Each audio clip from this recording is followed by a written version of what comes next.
Hello and welcome back to Shakesyear. We are working on Measure for Measure, and today we get to hear from Claudio and Lucio in what is known as Act 1, Scene 3 in the folio, but is just part of Act 1, Scene 2 in lots of other versions. And admittedly, it is a little bit of a weird scene break to make this Act 1, Scene 3, but whatever, we're going to go with it for a second. So, things that we know. We are in Vienna.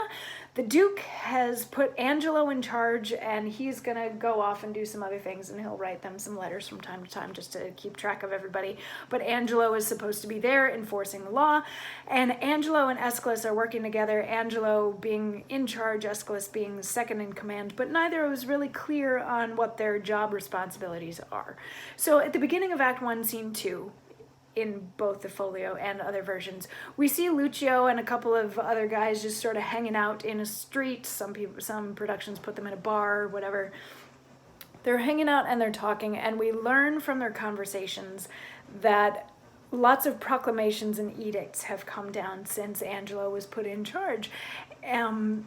Namely that, like, all bars and inns in the suburbs are supposed to be closed. Well, actually, we learned this from Mistress Overdone.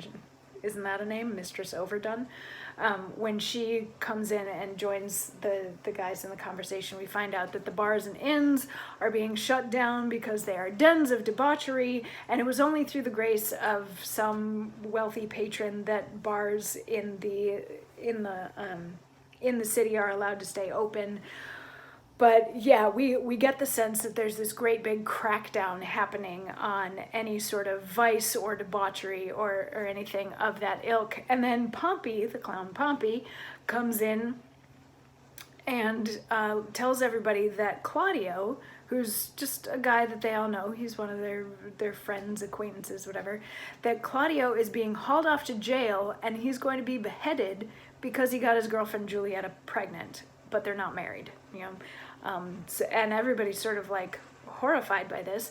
And then Claudio gets marched in by the jailer, and Julietta is there. And in some versions, once Claudio enters, that's when it becomes, or in the folio, that's when it becomes Act 1, Scene 3. So he gets sort of paraded in, and he's like, why am I being paraded around the streets? Like, you're taking me to jail and you're going to kill me in 3 days. Why do I have to be on parade too? And apparently that is also part of Angelo's edict, is that a spectacle has to be made out of Claudio as he is being taken away. So Lucio goes up to him and he's like, you know, what's going on, friend? Like, I hear you're going to prison for this thing. And Claudio's like, yeah, and it's even worse if I tell you about it. And Lucio's like, but you and Julietta, like, I thought you were a thing anyway, and yeah, and Claudio says, thus it stands with me. Upon a true contract, I got possession of Julietta's bed. You know the lady, she is fast my wife. Save that we do the denunciation lack of outward order. This we came not to, only for propagation of a dower remaining in the coffer for friends, from whom we thought it meet to hide our love till time had made them for us.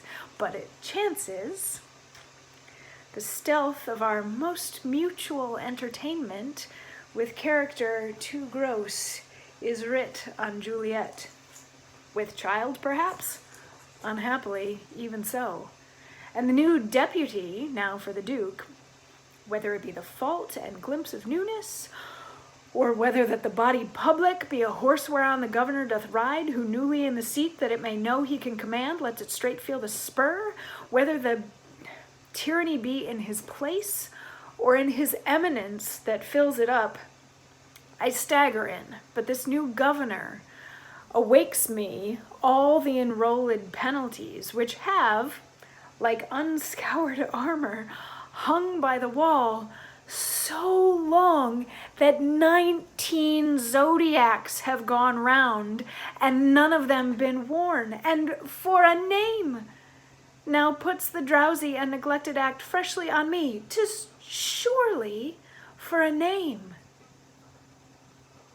So what he's saying here is that basically he and Julietta are common law husband and wife. They've been together forever. The only thing that hasn't happened is they haven't actually gone to the church and gotten the piece of paper that says that they're married, and it's because they didn't have a dowry to exchange, yeah, they were trying to get the dowry, and that hadn't happened, but since they were already together and they're consenting adults, they were sleeping together, and she got pregnant. And like, Claudio and Giulietta both want this baby. They're okay with this, the existence of this baby. They would raise it and be good parents to it and all that sort of thing. The thing is, they're not married.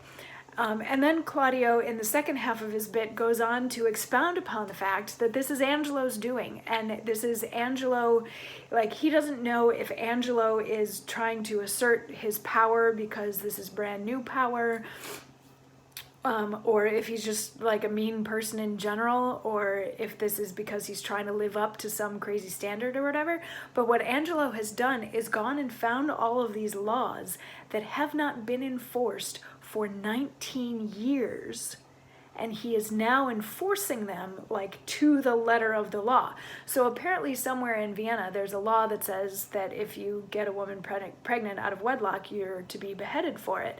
But nobody's been beheaded for this in the last 19 years. Nobody's even been arrested for it in the last 19 years. Like, people are having babies all over the place, and it hasn't been an issue until Angelo got in office, and he is now following the letter of every single law. So everybody feels that this is kind of unfair, what's going on, and Claudio is convinced that Angelo is doing it just to build a reputation for himself. He's not doing it necessarily because he thinks that it's right or it's proper or it's justified. He's doing it to build his reputation.